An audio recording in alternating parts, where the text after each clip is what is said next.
ஓம் சாந்தி. புருஷோத்தம சங்கம யுகத்தில் நான் ஆத்மா உத்தம புருஷன் ஆவதற்காக சத்குருவான சிவபாபாவின் தர்பாரில் வந்து உட்கார்ந்திருக்கின்றேன். சிவபாபா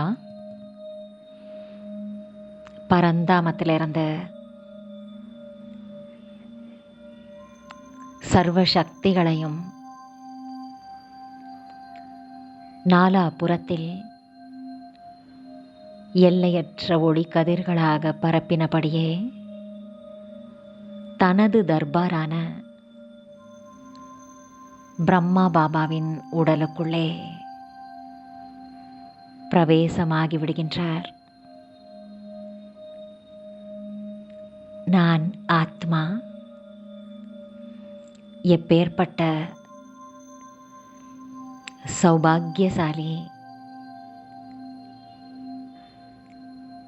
இந்த அழகான காட்சியை என் மனக்கண்ணில் பார்த்தபடியே சுப்ரீம் டீச்சர் மற்றும்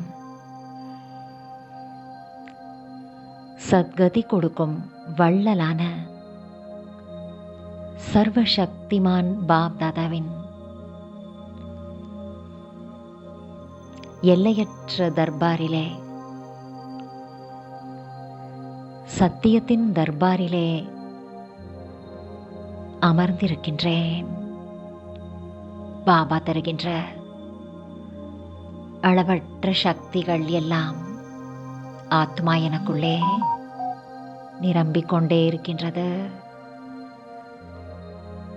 அநேக சக்திகளால் பாபா என்னை நிரப்புகின்றார்.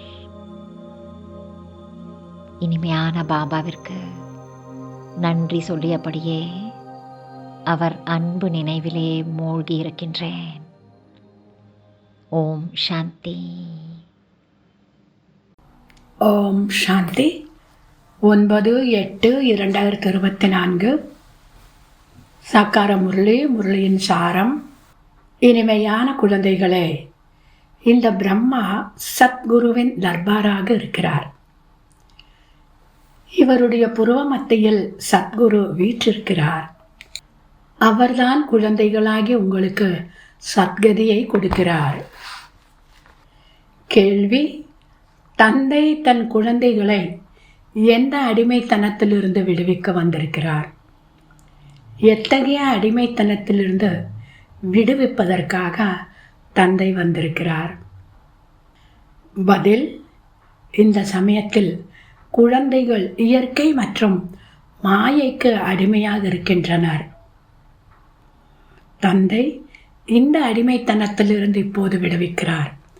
இப்போது மாயை மற்றும் இயற்கை இரண்டுமே கஷ்டப்படுத்துகின்றன. சில சமயங்களில் புயல் வீசும், சில சமயங்களில் பஞ்சம் ஏற்படும். பிறகு இயற்கை முழுமையாக உங்களுக்கு அடிமையாகும். அப்படி அடிமையாகும் அளவிற்கு நீங்கள் எஜமானன் ஆகிவிடுகிறீர்கள். மாயையின் சண்டையும் ஏற்படுவதில்லை. நல்லது. தாரணைக்கான முக்கிய சாரம். முதலாவது, தந்தை சொல்வதை மட்டுமே கேட்க வேண்டும். மேலும் சரி எது என தீர்மானிக்க வேண்டும். சரியானவரைத்தான் நினைவு செய்ய வேண்டும். சரியற்ற விஷயங்களை கேட்கக்கூடாது, பேசக்கூடாது, பார்க்கவும் கூடாது. இரண்டாவது, படிப்பை நல்ல விதமாக படித்து ராஜாக்களுக்கெல்லாம் ராஜாவாக ஆக வேண்டும். இந்த பழைய சரீரம் மற்றும் பழைய உலகத்தில் தன்னை தற்காலிகமானவராக புரிந்து கொள்ள வேண்டும்.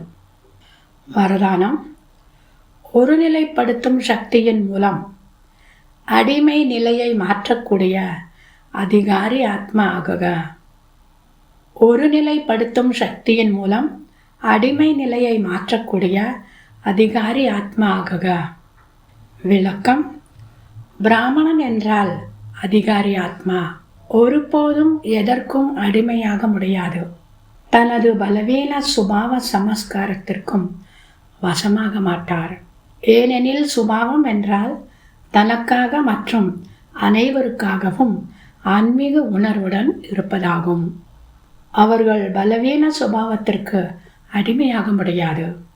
மேலும் அனாதி ஆதி சமஸ்காரங்களின் நினைவின் மூலம் பலவீன சமஸ்காரங்களும் எளிதாக மாறிவிடும். ஒருநிலைப்படுத்தும் சக்தியானது அடிமை நிலையை மாற்றி அதிகாரி நிலை என்ற இருக்கையில் செட்டாக்கிவிடும். ஸ்லோகன்: கோபம் என்பது ஞானம் நிறைந்த ஆத்மாக்களுக்கு மிகப்பெரிய எதிரியாகும்.